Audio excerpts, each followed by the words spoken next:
The Iliad by Homer. Book 19. The champion arms for battle. As dawn rose up in her golden robe from ocean's tides, bringing light to immortal gods and mortal men, Thetis sped Hephaestus' gifts to the ships. She found her beloved son lying face down, embracing Patroclus' body, sobbing, wailing, and round him crowded troops of mourning comrades. And the glistening goddess moved among them now, seized Achilles' hand and urged him, spoke his name. "My child, leave your friend to lie there dead. We must, though it breaks our hearts. The will of the gods has crushed him once for all. But here, Achilles, accept this glorious armor. Look, a gift from the god of fire, burnished bright, finer than any mortal has ever borne across his back." Urging, the goddess laid the armor down at Achilles' feet, and the gear clashed out in all its blazing glory. A tremor ran through all the Myrmidon ranks. None dared to look straight at the glare. Each fighter shrank away. Not Achilles. The more he gazed, the deeper his anger went, his eyes flashing under his eyelids, fierce as fire. Exulting, holding the god's shining gifts in his hands. And once he thrilled his heart with looking hard at the armor's well-wrought beauty, he turned to his mother, winged words flying. "Mother, armor sent by the god, you're right. Only immortal gods could forge such work. No man on earth could ever bring it off. Now by heaven I'll arm and go to war. But all the while my blood runs cold with fear. Menetius' fighting son, the carrion blowflies will settle into his wounds, gouged deep by the bronze. Worms will breed and seethe, defile the man's corpse. His life's ripped out, his flesh may rot to nothing."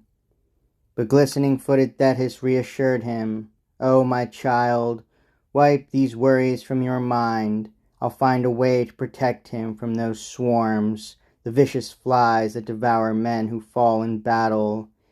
He could lie there dead till a year has run its course, and his flesh still stand firm, even fresher than now.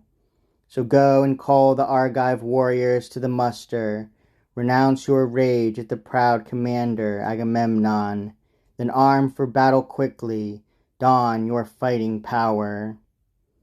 With that she breathed in her son tremendous courage, then instilled in Patroclus' nostrils fresh ambrosia, blood-red nectar too, to make his flesh stand firm. But brilliant Achilles strode along the surf, crying his piercing cry, and roused Achaean warriors, even those who'd kept to the beach ships till now, the helmsmen who handled the heavy steering oars, and stewards left on board to deal out rations. Even they trooped to the muster.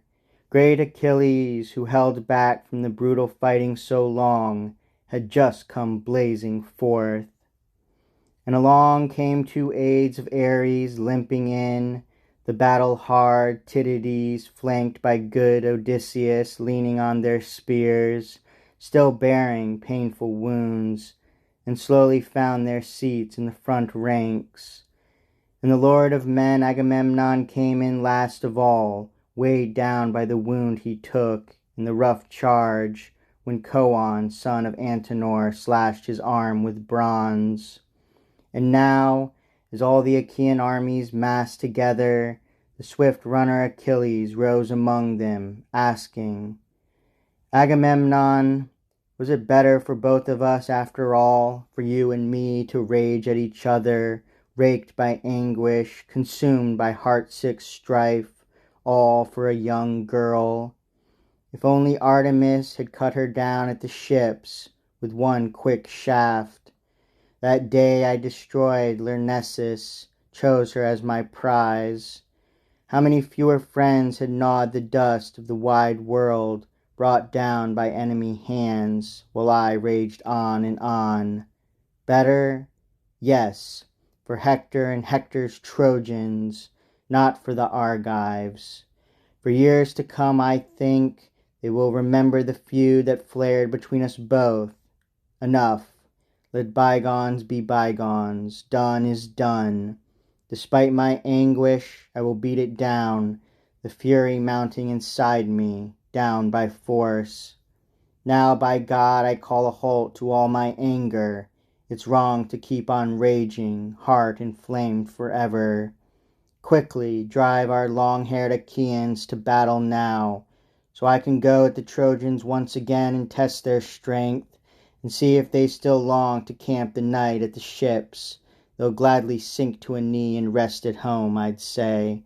Whoever comes through alive from the heat of combat, out from under my spear.